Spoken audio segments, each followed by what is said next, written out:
comentando um pouquinho de Coração das Trevas, de Joseph Conrad. E esse livro, eu havia visto ele numa banca e o título me chamou a atenção, eu nunca havia visto esse livro antes. Então, ao chegar em casa, eu pesquisei e tudo que eu li sobre ele me chamou bastante a atenção. Ele tem um forte contexto histórico, ele é super influente, super importante para a literatura e, mais importante que isso, havia nele uma aura sinistra que me chamou bastante atenção. Então eu voltei lá outro dia, voltei na banca, né, rezando para que o livro ainda estivesse disponível e comprei, paguei baratinho, vinte reais. Os 20 reais mais bem gastos da minha vida, pois esse aqui compete com o chamado de Cthulhu, o, o posto de minha obra favorita. Só que assim que eu comecei a ler, eu fiquei chateado, eu fiquei frustrado e decepcionado comigo mesmo, porque eu não estava compreendendo o livro em sua totalidade. Eu conseguia pegar o grosso da coisa, da obra, mas não estava compreendendo tudo 100%.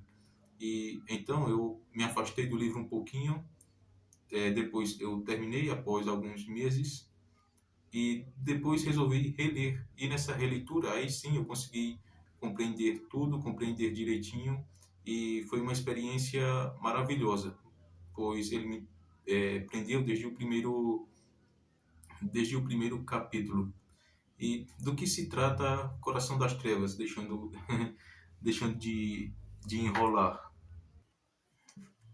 O livro, ele começa por uma viagem num rio e termina na mente humana, pois o teor psicológico da obra é enorme.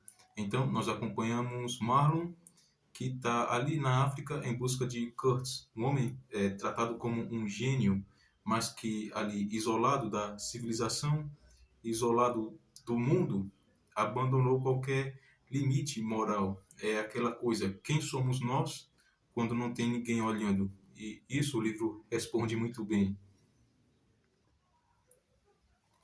Então, o livro ele mostra como a violência, a barbárie, nasce da desumanização do outro, pois quando você deixa de tratar, deixa de enxergar o outro como um humano, você também se livra da responsabilidade, do peso que seus atos trazem, entende? E eu sinto que não falei muito sobre os acontecimentos, mas é porque, de fato, a história ela é relativamente simples. E como no início do livro, o próprio personagem fala que o que importa para nós não é a história em si, mas o que está em volta dela, pois é um livro cheio de simbolismos, cheio de ambiguidades. É uma obra super psicológica, como já mencionado. E eu curti muito. O livro é cheio de passagens memoráveis para você refletir mesmo, refletir e ficar desconfortável. Logo no primeiro capítulo, é, aliás, esse livro ele causa mais desconforto do que muita obra de terror por aí. Logo no primeiro capítulo tem uma cena em que o personagem, o Marlon, ele vai ali fazer sua entrevista de admissão para essa viagem ao Congo. E chegando lá, apenas pela descrição do ambiente, pela descrição das pessoas, não há nada de muito, não há nada de gráfico, nada de explícito, mas tem uma cara de mau agouro, sabe, de prenúncio de algo ruim que me deixou desconfortável de um jeito que eu não consigo explicar de forma clara, coisa que um livro de terror, por exemplo, não conseguiu até hoje, com exceção de algumas obras do Lovecraft. Olha que texto incrível.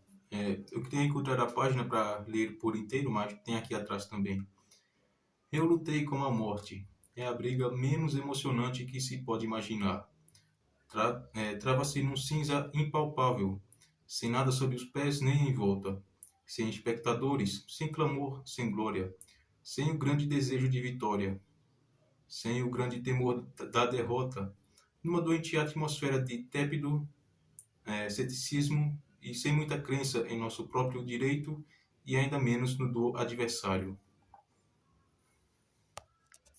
Antes de finalizar, é interessante dizer que Coração das Trevas ele inspirou diretamente Apocalipse Now.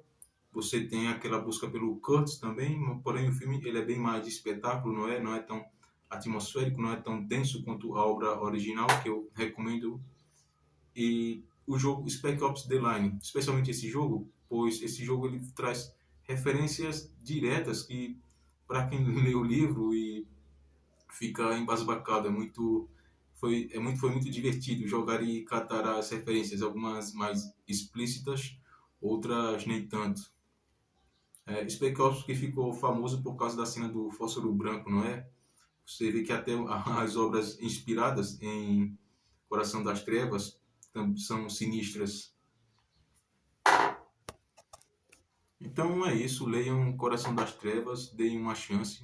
Não é um livro muito fácil, mas também não é muito difícil. Com um pouquinho de paciência você consegue. É porque o Joseph Conrad ele era marinheiro, não é? Então ele usa muitos termos náuticos e isso de primeiro pode te deixar um pouco perdido, mas não é nada que vá atrapalhar. Muitas palavras, inclusive você entende pelo contexto em que são aplicadas. Eu, na primeira vez que eu li, não fui tão com a cara desse livro por conta disso, mas na segunda vez ele cresceu muito para mim. É um livro fantástico e cuja aura sinistra, como já disse, se justifica. Ele é praticamente um terror psicológico, realmente. Faz sentido que ele esteja nessa coleção Mistério e Suspense da editora Nova Fronteira. Tem edições da Martin Claret, que dá para encontrar baratinho por aí. Eu vi uma por R$ 14, inclusive. E outras capaduras mais caras, mas como é uma obra antiga, creio que não seja difícil de encontrá-la. E eu estou enrolando porque eu gosto tanto desse livro, então eu poderia falar sobre ele várias e várias vezes, falar sobre as cenas, falar sobre os personagens. O Marlon é um personagem incrível. Note que ele começa de um jeito e termina de outro por conta de toda essa densidade psicológica a qual ele é posto ali, né? Tanto com tanto pelo que ele vê, mas também pelo que ele precisa fazer. Então ele volta a outra pessoa, uma pessoa menos esperançosa. É excelente. E até.